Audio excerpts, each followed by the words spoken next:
The Wealthy Life is brought to you by investment dealer Raymond James. Life well planned. See what a Raymond James advisor can do for you.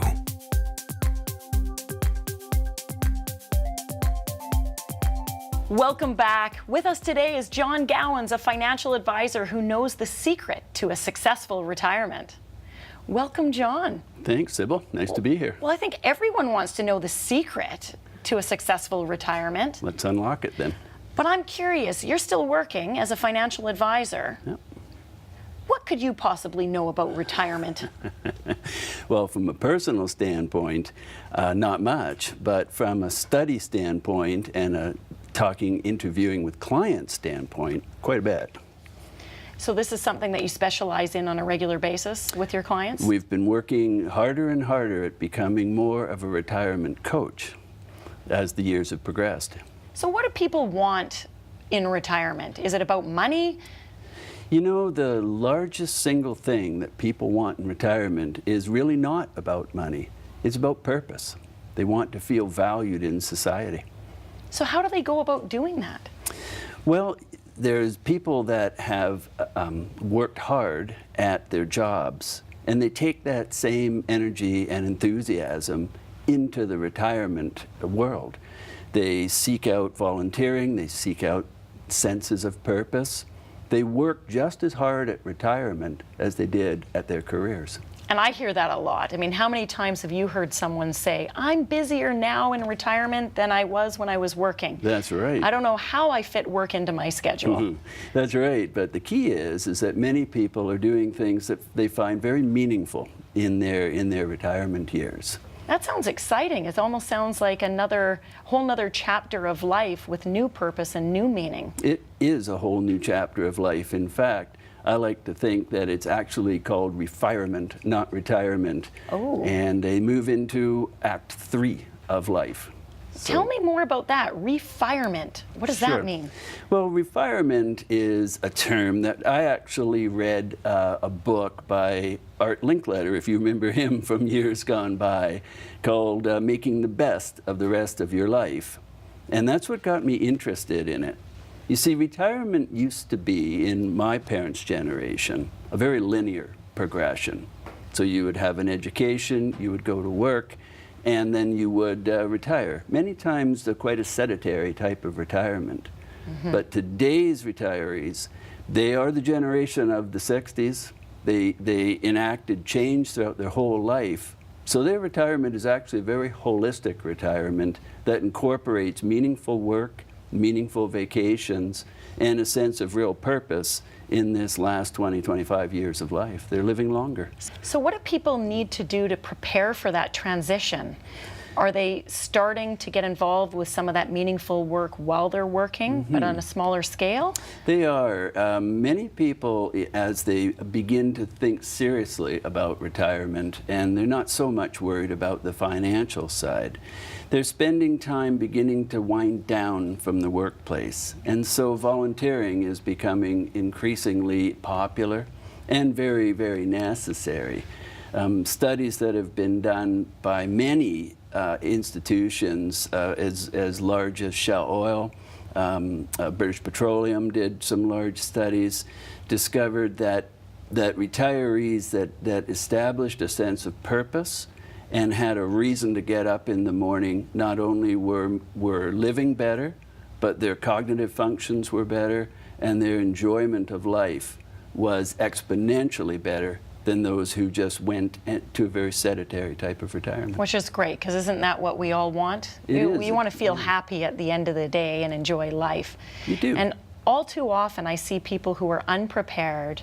They're working in a job that maybe they don't like. They're at the end, they retire, they're, phew, thank God I'm out of there. Yes. And then what happens is now they have no sense of purpose, and depression hits. That's right.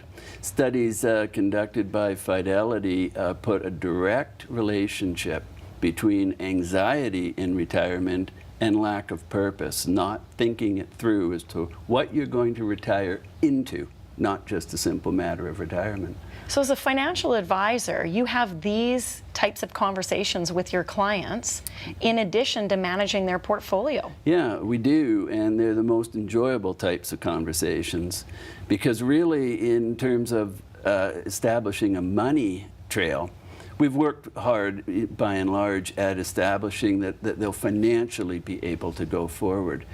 But having the conversation with clients and asking them, what is it that really gives you excitement? What is it you're passionate about?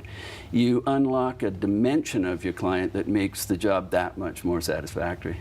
And from the client's perspective, in many cases, we start with a very vague notion, like I would like to go golfing more, or I would like to travel.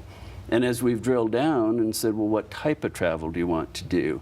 Tell me a little bit more about what inspires you day to day.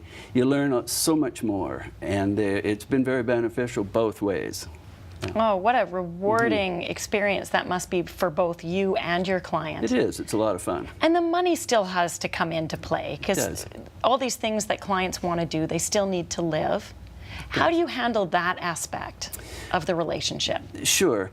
Well, money is initially, we would look at it in two stages. In the acquisition stage, you're trying to build enough capital to retire. But then you get to the retirement stage and we start to ask them, so what are you going to spend your money on?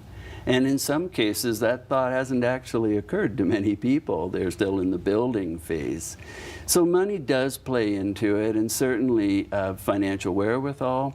But by and large, financial advisors have done a pretty good job of helping their clients with that aspect. The aspect of what are you going to spend your money on opens up a whole new world. Well, what are some other tips you have for people to successfully transition? Well, I think the largest single tip you could have is to understand that you're going to have a change in your life, but you're not going to stop living. Studies that were conducted from the University of Waterloo have been very interesting, and they've characterized retirement into three distinct phases. The first they called the honeymoon stage. It's short-lived. It's generally characterized by a sense of freedom, like yahoo, let's run. And it's that very 5 months, maybe a year. Then there comes this transitionary stage where people are beginning to accept their new role in society. They're recognizing certain limitations. That usually goes on between 2 and 5 years, according to the study. And finally, they came to the stability stage. And so that's the single greatest tip that I could give a client, is to understand that as they begin to roll forward into retirement, to stay focused on living and not just assume that life will carry on in a grand format such as the early honeymoon stage. Well, John, thank you so much for being on the show and for sharing these great tips. It sounds like the most important thing people need to keep in mind is have purpose later on. That's exactly right. And we ask them to keep active, to spend time with their kids, to volunteer, and don't forget to play. That's an important part. Thank you, John. All right, you're welcome. And after the break, we'll cover the differences between good debt and bad debt. It's not always obvious.